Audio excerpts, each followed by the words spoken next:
Hello मेरे प्यारे बच्चों, कैसे हैं आप? स्वस्थ होंगे, प्रसन्न होंगे, खुश होंगे। यस, मैं बहुत बहुत स्वागत करती हूं आप सभी का फिर से मैग्नेट ब्रेन्स के हिंदी मीडियम चैनल पर।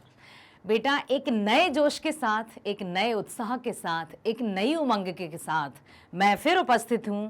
हमारी पाठ्य पुस्तक आज कृतिका का पहला चैप्टर माता के आंचल में। यस, माँ क्या होती है, उसकी परिभाषा क्या होती है, ये तो अनंत है। उसकी परिभाषा ना किसी ने कभी पूरी कर पाई है, ना किसी को उसकी परिभाषा का ज्ञान है, परंतु हाँ, क्योंकि हमें इतना अवश्य पता है कि माँ तो माँ होती है जिसका स्थान स्वयं प्रभु भी नहीं ले सकते हैं। आज कृतिका के पहले चैप्टर अर्थात फर्स्ट हमारा चैप्टर है माता का आंचल, लिखा है शिव पूजन सहाय जी ने। यहाँ आप देख सकते हैं किस तरह से एक छोटा सा नन्हा सा बच्चा अपनी माँ की गोद में बहुत अपने आप को सुरक्षित महसूस करता है। और हर एक बच्चे के साथ यही होता है। कुछ भी हो रहा हो, कितना ही दुख दर्द कष्ट कुछ भी क्यों ना हो रहा हो, दुख के समय हमें माँ ही याद आती है। और एक बात बोलूं मैं आपसे, कभी जब आप भी याद कीजिएगा अपनी बचपन की बातें, कभी आपको मम्मी ने डांटा होगा, अभी भी डांटती होंगी, और कभी मम्मी ने मारा होगा, पिटाई भी लगाई होगी, कभी कभी कान भी खींचे होंगे। तो मम्मी के मारने पर भी बच्चा कैसे रोता है? मम्मी, पिटाई भी मम्मी लगाएंगी, चिल्लाएंगे भी मम्मी के लिए। ये होती है माँ। तो आज हम उसी माँ के आंचल की, माता के आंचल की छांव के तले इस चैप्टर को पढ़ेंगे, सार को समझेंगे और साथ ही साथ ममत्व, ममता, वात्सल्य, इन सब से भी भली भांति परिचित होंगे। आशा करती हूँ आप सभी अपने परिवार में अपनी मम्मी की सहायता भी करते होंगे। करते हैं? 10th में आ गए बेटा।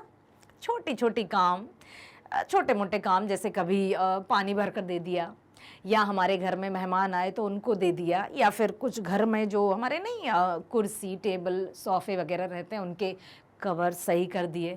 इतनी छोटी छोटी सहायता से ही माँ बहुत प्रसन्न होती है कि मेरा बेटा कितना समझदार हो गया। ठीक है, आइए सबसे पहले हम लेखक परिचय की तरफ चलते हैं।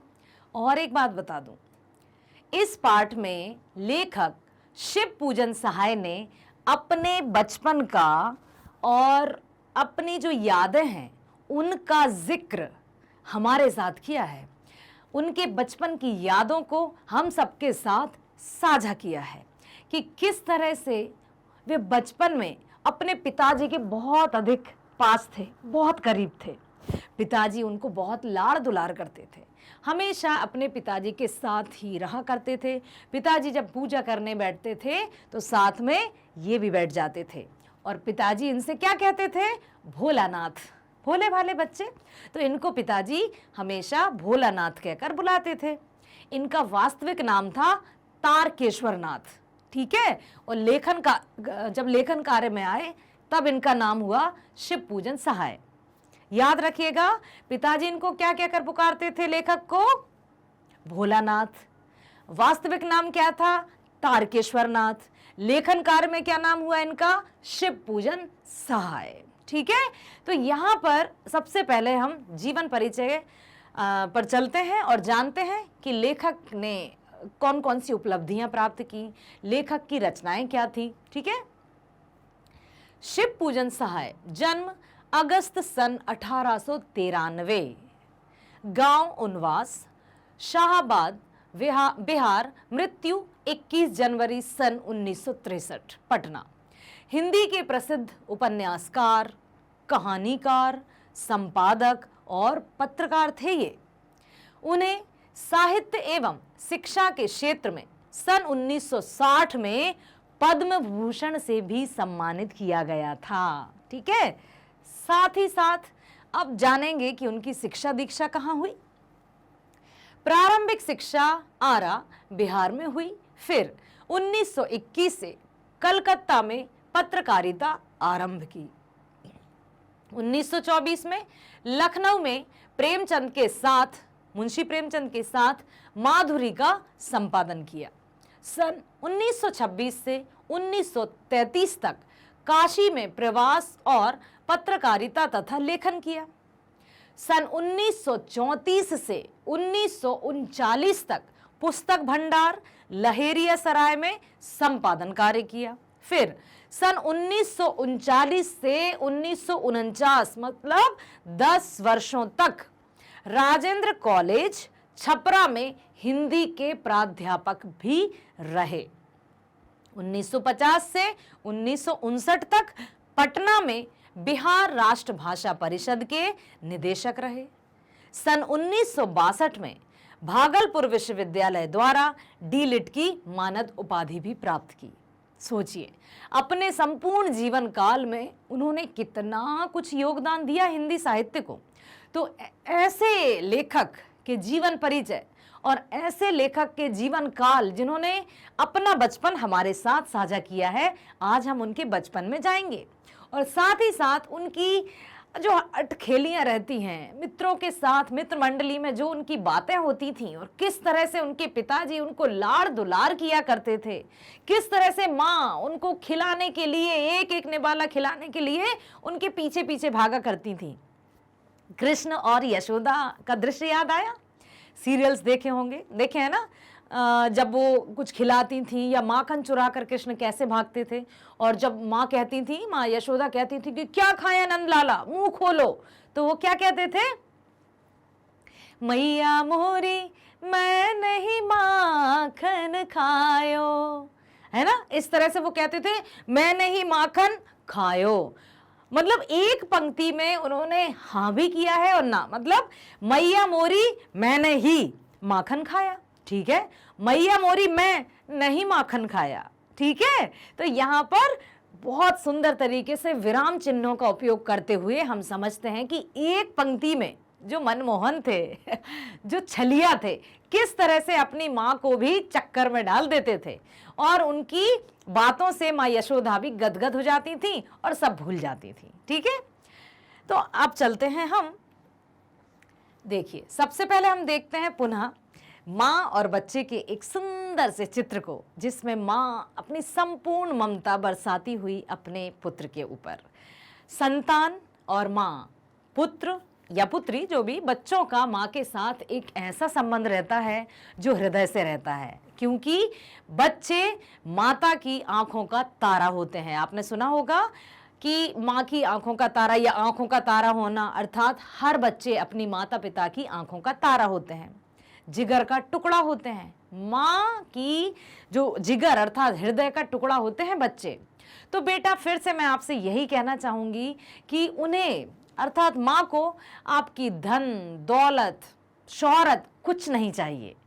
सिर्फ और सिर्फ ये बात याद रखना मेरे बच्चों कि हमेशा अपनी माँ को खुश रखना, चाहे आप उनके निकट रहें, चाहे आपके कार्य हेतु आप देश में रहें विदेश में रहें, लेकिन उनसे हमेशा जुड़े रहना, उन्हें कभी भी दुख ना देना। सबसे बड़ी उनको जो खुशी मिलती है वो आपके सुख से मिलती है, आपके चैन से मिलती है, आपकी सफलता से मिलती है। तो हमारा इतना ही फर्ज है, हमारा इतना ही कर्तव्य है कि हम उनके चेहरे पर मुस्कुराहट ला सकें। इतना याद रखिएगा, कभी भी अपने माता पिता को दुखी मत कीजिएगा, ठीक है, क्योंकि यदि माता पिता दुखी होंगे तो ऊपर वाला हमसे कहाँ से खुश रहेगा, बताइए, नहीं रहेगा ना। तो यहाँ पर ममता का वात्सल्य कितना सुख, कहते हैं ना कि जो भी कुछ कितना भी संकट क्यों ना हो, यदि बच्चा माँ की गोद में है तो उसको बिल्कुल भी ये नहीं महसूस होता कि मैं असुरक्षित हूं या मुझ पर कोई संकट है।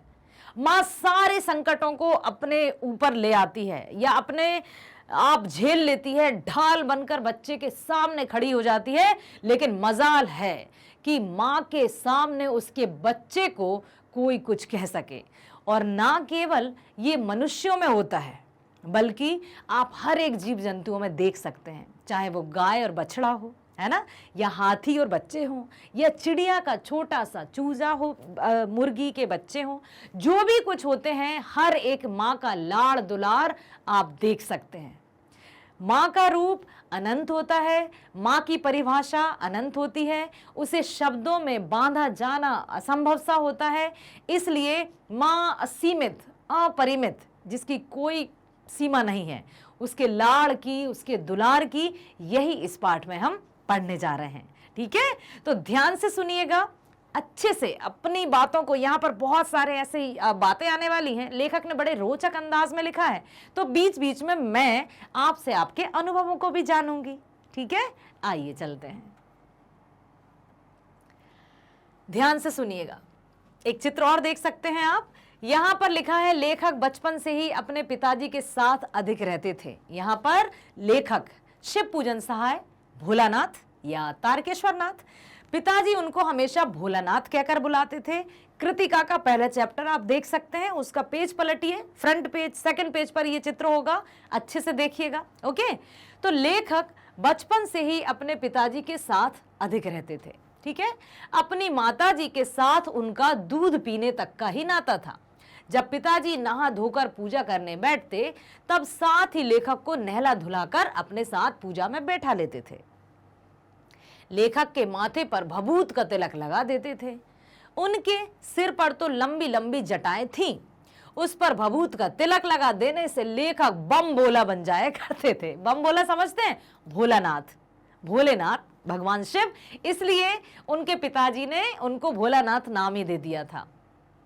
पिताजी लेखक को प्यार से भोलानाथ कहकर पुकारते थे, जबकि मेरा नाम तारकेश्वर नाथ था। लेखक ने कहा कि मेरा वास्तविक नाम तारकेश्वर नाथ था, लेकिन पिताजी मुझे भोलानाथ कहकर पुकारते थे।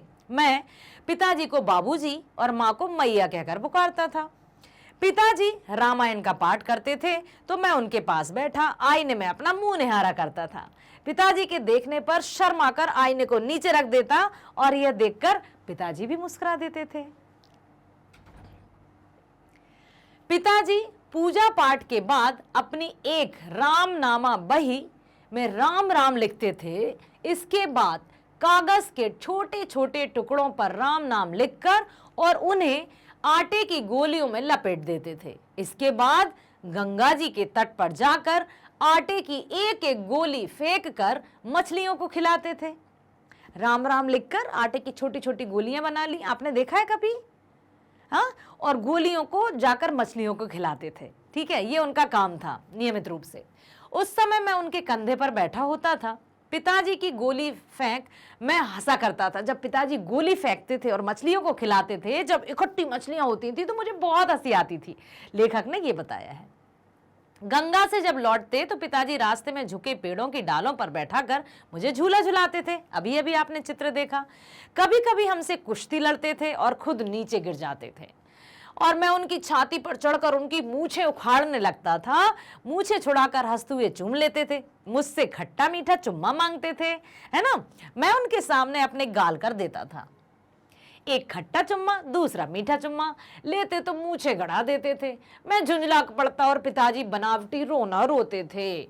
मैं खिलखिलाकर हंसने लगता था। इतना लाड़ और दुलार जो कि हर माता पिता अपने बच्चों से करते हैं, उन्होंने एक एक बात को इस पाठ के माध्यम से हम सब तक पहुंचाने का प्रयास किया है। पिताजी गोरस और भात को फूल के कटोरे में सान कर खिलाते थे। माँ और खिलाने की हट करती थी।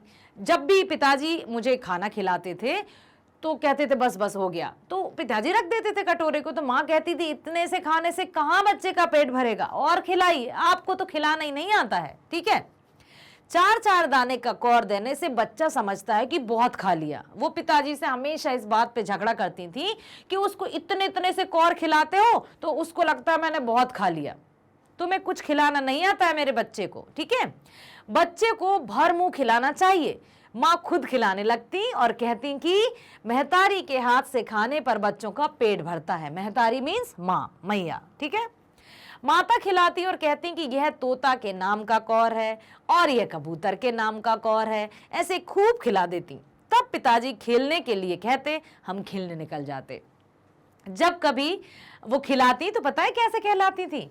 एक निवाला तोड़ा और कहती अरे ये तो चिड़िया खा जाएगी, चिड़िया आओ खा जाओ, तो मैं जल्दी से उसको खा जाता था। आप देखिएगा कि छोटे छोटे बच्चों को कितने यत्न करने पड़ते हैं, कितने जतन से माँ अपने बच्चों को भोजन कराती हैं। कभी ये खा लो, लो तुम खाओगे क्या, इस तरह से हम पूछते हैं तो वो बच्चा फिर कहता है नहीं नहीं नहीं मुझे खाना है, मुझे खाना है ना। तो इस तरह से उनकी माँ हमेशा कहती थी ये तोता का है, ये मैना का है, ये कबूतर का है, तो तारकेश्वर नाथ भोलानाथ खा जाते थे और मैया को फिर लगता था कि हाँ अब बच्चे का पेट भर गया है। कभी माँ अचानक पकड़ लेती और सिर पर कड़वा तेल डालकर सिर पे मालिश करती। कड़वा मतलब सरसों वाला तेल। मैं छटपटाता और रोने लगता। पिताजी बिगड़ उठते, किंतु माँ उपट कर ही छोड़ती। फिर माथे पर काजल की बिंदी लगाकर चोटी गूंथ देती, चोटी में फूलदार लट्टू बांध देती और रंगीन कुर्ता टोपी पहनाकर कन्हैया बनाकर तैयार कर देती। मैं सिसकता रहता। पिताजी गोद में उठाकर बाहर ले आते। जैसे ही बाहर आते और इंतजार करते हुए बालकों के झुंड को देखते, सिसकना भूलकर पिताजी की गोद से उतरकर बालकों के झुंड में शामिल हो जाते और तरह तरह के नाटक करने लग जाते। वहीं चबूतरे के एक कोने में सब खेलते थे। देखिए, जब उनकी माता उनको पकड़ती कि चल आ तेरे तेल की मालिश करूं, तो सरसों का, जिसको उन्होंने कड़वा तेल कहा है, वो सरसों के तेल के लिए कहा है, तो उनको चुपड़ देती थी और एक चुटैया बना देती थी, चोटी बना देती थी, तो अच्छे खासे कान्हा लगते थे वे। ठीक है, साथ ही साथ वो रोते थे, सिसकते हुए अपने पिताजी की गोद में चले जाते थे। हाँ, यदि सिसकते समय उनकी मित्र मंडली आ जाए तो वो सिसकना भूलकर उनके साथ शामिल हो जाते थे और तरह तरह के खेल खेलते थे, तरह तरह के नाटक करते थे। कौन कौन से करते थे, आइए देखते हैं। पिताजी की नहाने वाली चौकी को लेकर उस पर सरकंडे के खंबे बनाते। सरकंडे नेताजी के चश्मे में हमने देखा था ना, सरकंडे से बच्चों ने चश्मा बनाया था। तो सरकंडे अर्थात जो बांस या मक्के या ज्वार के जो रहते हैं ना सीधे सीधे डंडियां, उन पर वो खंबे बनाते थे। कागज का टेंट लगाते, मिठाइयों की दुकान लगाते, मिट्टी के ढेलों के लड्डू बनाते, पत्तों की पूरी कचौड़ी बनाते, गीली मिट्टी की जलेबी बनाते, फूटे घड़ों के टुकड़ों के बताशे बनाते और दुकान सजाते। बहुत अच्छे से पूरा मार्केट तैयार कर देते थे कि देखो यहाँ पर कितनी सारी चीजें हैं। बहुत अच्छे से खेलते थे। उन्हीं ठीकरों और जस्ते के छोटे छोटे टुकड़ों के पैसे भी बना लेते थे, क्योंकि खरीदेंगे कैसे, पैसे तो होंगे ना। हम बच्चों में से ही खरीदार होते और हम में से ही दुकानदार हो जाते। थोड़ी देर बाद मिठाई की दुकान बंद कर घरौंदा बनाते। अब मिठाई का खेल हो गया तो अब उसको घर बना लेते थे, क्योंकि तरह तरह के खेल खेलते थे। रेत की मेढ़ी दीवार बनती, तिनकों का छप्पर, दातून के खंबे, दिया सलाई की पेटियों के किवाड़। दिया सलाई मीन्स क्या होता है बेटा, माचिस, मैच बॉक्स। ठीक है, पानी का घी, बालू की चीनी, बालू मीन्स रेत, ठीक है, उसकी चीनी, ऐसे ही घड़ों के टुकड़ों का प्रयोग कर ज्यूनार तैयार करते। हम ही बच्चे पंगत में बैठते। पंगत में धीरे धीरे आकर, धीरे से चुपचाप से आकर कभी कभी बाबूजी भी बैठ जाते थे। अब पंगत क्या होता है बताइए, पता है आपको पंगत किसे कहते हैं? ओके, किसी को पता है? पंगत अर्थात जमीन पे आराम से नीचे लाइन से कतार में बैठकर जब भोजन करते हैं उसको पंगत कहते हैं। आज भी ग्रामीण जो शादी विवाह या कोई भी कार्यक्रम होते हैं तो पंगत बैठती है और अच्छे से संतोषजनक पूर्ण तरीके से भोजन किया जाता है। अब जो आजकल का सिस्टम है वो अलग है कि अपने हाथ से खाइए, है ना, सेल्फ सर्विस कीजिए और लीजिए, और जितना खाते बन रहा है ठीक है, बाकी डाल दीजिए। अब जो पंगत होती थी पहले, उसमें भोजन की व्यर्थता नहीं होती थी, भोजन फिकता नहीं था। ठीक है, तो पंगत अर्थात जो भोजन आराम से जमीन पर कुछ बिछाकर बैठते थे लाइन से, फिर परोसा जाता था और खाते थे। तो यहां पर उन्होंने यही कहा है कि हम सब ज्यूनार करते, तैयार हो जाते थे। कभी कभी बाबूजी आकर हमारे साथ बैठ जाते थे और पंगत में खाते थे। ठीक है, उनको बैठते देख हम सब बच्चे घरौंदा बिगाड़कर भाग उठते थे। क्यों? क्योंकि वे शर्मा जाते थे। वह भी हंसते हंसते लोटपोट हो जाते थे और पूछते फिर कब होगा भोज भोलानाथ, और ऐसा कहकर पिताजी भी शामिल हो जाते थे। यहाँ मैं बताना चाहूंगी कि अपने बच्चों के साथ जो माता पिता बच्चों का सा व्यवहार करने लगते हैं तो उनके बच्चे अपने माता पिता के साथ कोई बात नहीं छुपाते। अर्थात अपने बच्चों का मित्र तो बनिए, हमें अपने बच्चों का फ्रेंड्स बनना होगा। ये मत रखिए कि अरे मैं ऐसा हूं तो मेरे सामने चुपचाप पढ़ते रहो बस, कोई इधर उधर नहीं जाएगा। ऐसा एकदम रौबदार नहीं दिखना है हमें बच्चों के सामने। ऐसा करने से बच्चे हमारे या उनकी जो हमारा जो रिश्ता होता है उससे दूर चले जाते हैं धीरे धीरे। यदि हम उनके मित्र बने रहेंगे तो वो हर छोटी छोटी बात हमसे साझा करेंगे, और ऐसे में जो भी कुछ मुश्किलें आ जाती हैं, क्योंकि बच्चों को तो थोड़ी सी मुश्किल भी बहुत बड़ी लगती है, तो वो हमारे साथ साझा कर सकते हैं, हम उनको मार्गदर्शित कर सकते हैं, उनको राह दिखा सकते हैं। अतः माता पिता को चाहिए कि वे अपने बच्चों के साथ मित्रवत व्यवहार रखें। ठीक है। कभी बच्चे बारात निकालते, कनस्तरों का तंबूरा बजता, आम की उगी हुई गुठली को घिसकर शहनाई बनती। कभी नहीं किया होगा ना आपने। हमें अपने बचपन का वाकया याद आ रहा है, जब आम की जो छोटी सी अंदर की गोही जिसको कहते हैं वो रहती है ना, उसको घिस कर उसको बेटा बजाते थे और उससे आवाज निकलती थी। यही बताया उन्होंने कि आम की उगी हुई गुठली को घिसकर शहनाई बजती, उससे आवाज आती थी। ठीक है। हम में से कोई दूल्हा, समधी आदि बन जाते थे। बारात चबूतरा के एक एक कोने से दूसरे कोने तक जाकर लौट आती थी, क्योंकि वहीं तो जाना है उनको, वहीं तो खेलना है। जिस कोने पर बारात जाती उस कोने को आम के पत्तों और केलों के पत्तों से सजाया भी जाता था। लाल कपड़े से ढककर एक बनी पालकी में दुल्हन बैठा दी जाती थी। बारात के लौटने पर पिताजी पालकी के कपड़े को ऊपर कर देखते तो हम हंसकर सब के सब भाग जाते थे। पिताजी का जिक्र उन्होंने बिल्कुल अपने चैप्टर मतलब अपने विचारों में हमेशा किया है, क्योंकि पिताजी उनके बहुत पास थे, बहुत अधिक स्नेह करते थे और पिताजी के साथ ही हमेशा भोलानाथ रहा करते थे। थोड़ी देर में बच्चों की मंडली खेती करने के लिए जुटती। कभी उन्होंने दुकान सजाई, कभी वे विवाह करने लगे, कभी बारात निकाली, अब कभी क्या करने लगे, खेती करने लगे। बस चबूतरे के एक कोने पर घिरनी गड़ जाती और नीचे की गली कुआं बन जाती। खेती करना है ना, कुआं जरूरी है, पानी जरूरी है। मूंज की पतली रस्सी बनाकर घिरनी पर चढ़ा चुक्कड़ बांध लटका दिया जाता। दो लड़के बैल बनते, पानी खींचने लग जाते। चबूतरा खेत बनता, कंकड़ बीज बनते। जो कुछ भी वहां रहता था उससे वे भली भांति खेलते थे। ठीक है। अब मूंज, मूंज शब्द कभी सुना है? कांधे मूंज जनेऊ साजे, है ना। तो मूंज अर्थात रस्सी, जो पक्की वाली रस्सी रहती है ना, एक सन नामक एक वो रहता है। सन मीन्स सूरज नहीं, सन मीन्स पुत्र नहीं। एक फसल होती है जिसकी रस्सी बनती है और बहुत मजबूत रहती है। तो इसी तरह से जो जनेऊ धारण करते हैं या रस्सी या कोई धागा, यहाँ पर धागा आया है। ठीक है। चबूतरा खेत बनता, कंकड़ बीज बनते। मेहनत से खेत जोए और बोए जाते थे।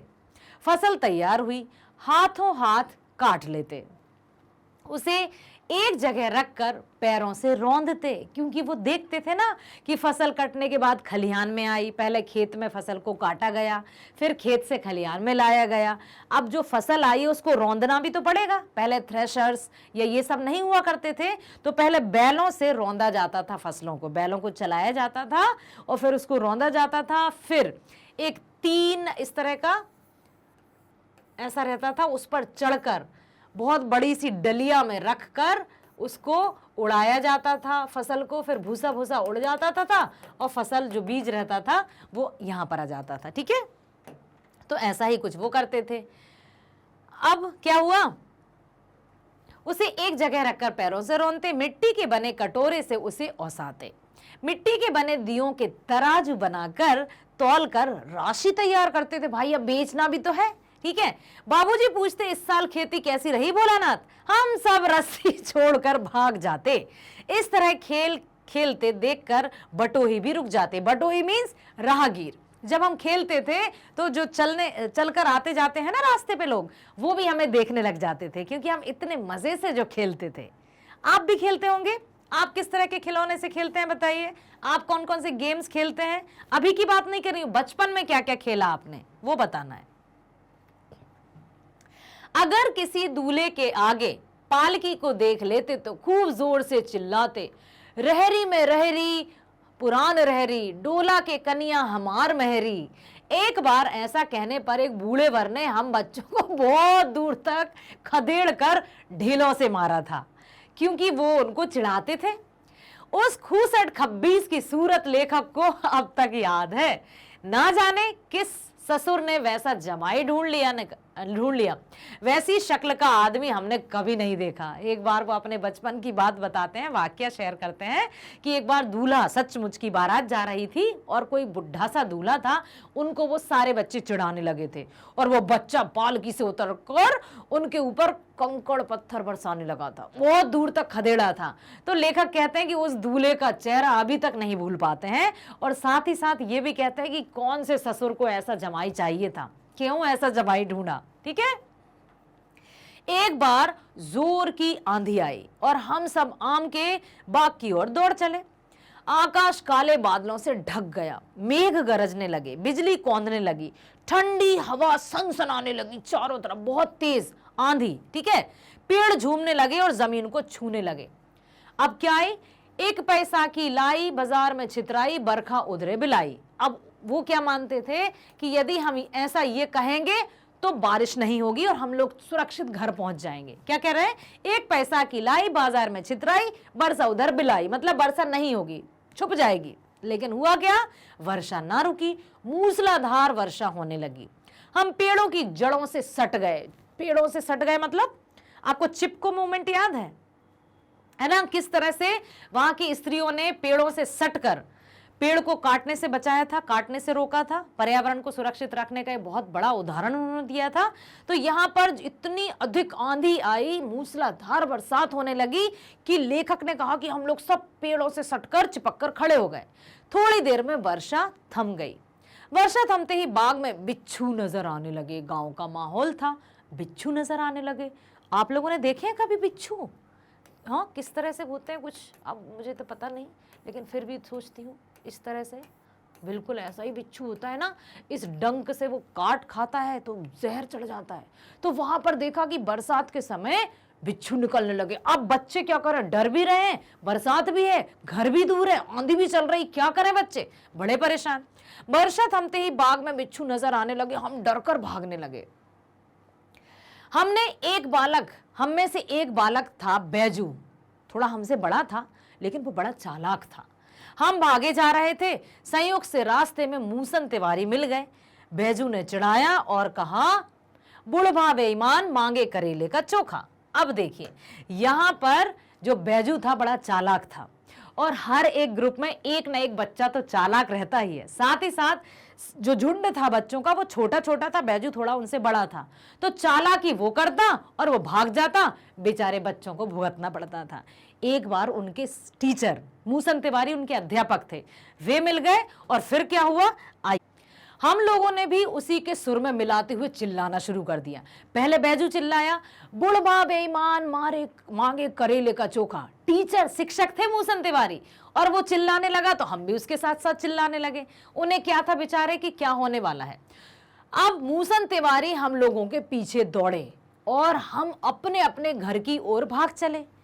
हमारे ना मिलने पर तिवारी पाठशाला गए और वहां से गुरुजी ने हमें पकड़ने के लिए 4 लड़कों को भेजा।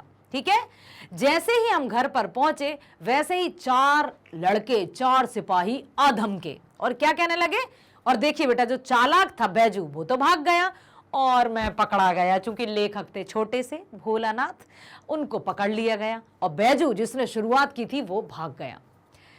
अब क्या होता है कि जब पिताजी को पता चला तो पिताजी आए। कहाँ आए, बाबूजी को जैसे ही पता चला तो वे पाठशाला दौड़े चले आए और मुझे गोद में उठाया, पुचकारा और मैंने रोते रोते आंसुओं से बाबूजी का कंधा तर कर दिया, गीला कर दिया। वे गुरुजी से प्रार्थना कर मुझे घर ले चले और रास्ते में साथी लड़कों का झुंड मिला। वे जोर से नाच और गा रहे थे। क्या गा रहे थे, माई पकाए गर्रर गर्रर पुआ, हम खाई बा पुआ, ना खेलब जुआ। इस तरह के आप सोच रहे होंगे ये कैसे गा रहे हैं। बेटा उस समय की ये क्षेत्रीय भाषा थी, है ना। इस तरह से बच्चे जो खेलते हैं, कुछ खेल खेल में बहुत सारी कहावतें करते हैं ना, कभी सुनी है आपने? आप कभी इस तरह की जो भी आप खेलते होंगे, आजकल तो वीडियो गेम्स में लगे रहते होंगे ना, आप नहीं लगे रहते लेकिन कभी तो खेले होंगे। कभी बाहर खेले हैं आप? कौन कौन से गेम खेलते हैं? क्रिकेट, बास्केटबॉल, फुटबॉल और बैडमिंटन। और कभी आपने वो खेला है कोड़ा बादाम छाई पीछे देखो मार खाई? इस तरह के। तो ये उनकी कहावतें हैं, उन्हें देखकर हम रोना धोना भूल गए, बाबूजी की गोद से उतर गए और लड़कों की मंडली में मिल गए। इतना अधिक सिसक सिसक के रोए जा रहे थे क्योंकि उनके टीचर ने उनको डांटा था, लेकिन पिताजी की गोद में आए तब सिसकना नहीं भूले। लेकिन जैसे ही उन्होंने अपनी मित्र मंडली को देखा कि अरे वो तो मौज मस्ती कर रहे हैं, तो हम पिताजी की गोद से उतर गए और उस मित्र मंडली में शामिल हो गए। एक साथ मकई के खेत में घुस गए और चिड़ियां उड़ाने लग गए। एक भी चिड़िया हाथ नहीं आई। हमें चिड़िया उड़ाते देख गांव के आदमी हंसते हुए क्या कहने लगे, चिड़िया की जान जाए लड़कों का खिलौना। अब उनका भी कहना था कि चिड़िया पकड़ने के लिए ऐसे भागे जा रहे हैं, चिड़ियों के पीछे कभी उधर कभी इधर कभी इधर, लेकिन एक भी चिड़िया उनके हाथ नहीं आई। लेकिन फिर भी खेलते रहे वे। फिर कहा, सचमुच लड़के और बंदर पराई पीर नहीं समझते। एक बार टीले पर चूहे के बिल को देखकर हम बिल में पानी उलीचने लगे। मतलब बच्चों के काम भी निराले रहते हैं। उनको लगा कि ये बिल है ना, चूहे का बिल देखा है आपने, तो उसमें पानी डालने लगे। कुछ भी ऊटपटांग काम करते हैं बच्चे। तो उन्होंने उस बिल में पानी डाला। उससे चूहा तो क्या हुआ, चूहा तो निकला नहीं, सांप निकल आया। मतलब वो सांप का बिल था क्या?